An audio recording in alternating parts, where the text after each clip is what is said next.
नमो नारायण। सभी भक्तों पर ईश्वर की कृपा हमेशा बनी रहे। एक समय श्री सूत जी ने अपने गुरुजी श्री व्यास जी से कहा कि ये गुरुदेव, कृपा करके आप मुझे इस मास का माहात्म्य कहिए, क्योंकि मैं आपका शिष्य हूँ।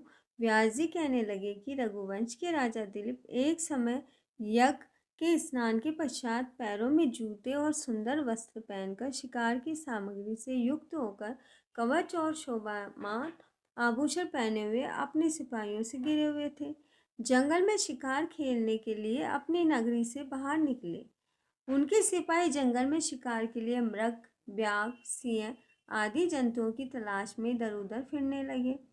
उस वन में वनस्थली अत्यंत ही शोभा को प्राप्त हो रही थी। कहीं कहीं मृगों के झुंड फिरते थे, कहीं गीदड़ अपना भयंकर शब्द कह रहे थे, कहीं गैंडों का समूह हाथियों के समान फिर रहा था। वहीं वृक्षों की कोठरों में बैठे हुए उल्लू अपना भयानक शब्द कह रहे थे।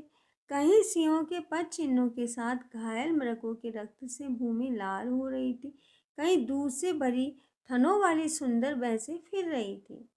कहीं पर सुगंधित पुष्प, हरी भरी लताएं वन की शोभा बढ़ा रही थी। कहीं बड़े बड़े पेड़ खड़े थे तो कहीं पर उन पेड़ों पर बड़े बड़े अजगर और उनकी कैंचुलियां भी पड़ी हुई थी। उसी समय राजा के सिपाहियों ने बाजे की आवाज सुनकर एक मृग का वन में से निकलकर भागने हुए देखा और बड़ी बड़ी चौकड़ियां बढ़ता हुआ आगे बढ़ा। राजा ने उसके पीछे अपना घोड़ा दौड़ाया, परंतु मृग पूरी शक्ति से भागने लगा। मृग कांटेदार वृक्षों के एक जंगल में घुसा और राजा ने भी उसके पीछे वन में प्रवेश किया, परंतु दूर जाकर मृग राजा की दृष्टि से ओझल होकर निकल गया।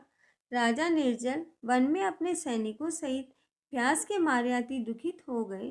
दोपहर के समय अधिक मार्ग चलने से सैनिक भी थक गए थे और वे भी रुक गए।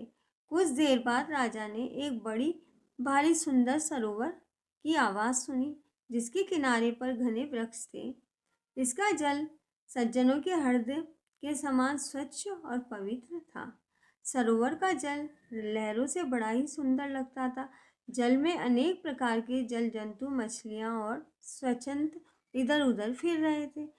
दुष्टों के समान निर्दयी चित्ती वाले मगरमच्छ भी थे। किसी किसी तरह लोभी के समान सिमाल भी पड़ी हुई थी।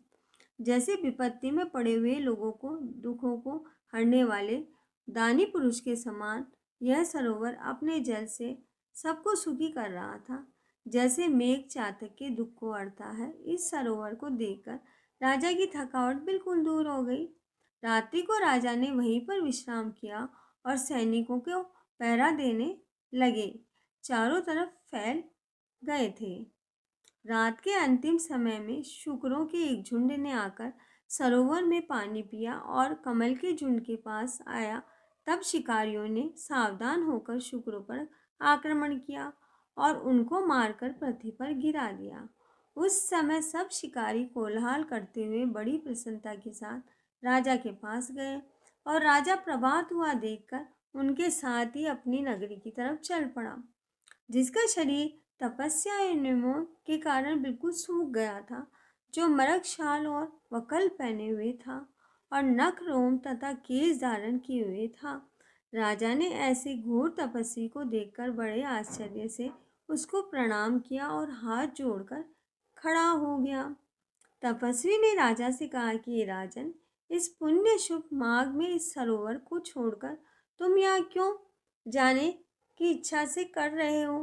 तब राजा कहने लगा कि हे महात्मन, मैं तो माघ मास में स्नान के फल को कुछ भी नहीं जानता हूँ। कृपया करके आप मुझे उसे विस्तार पूर्वक बतलाइए।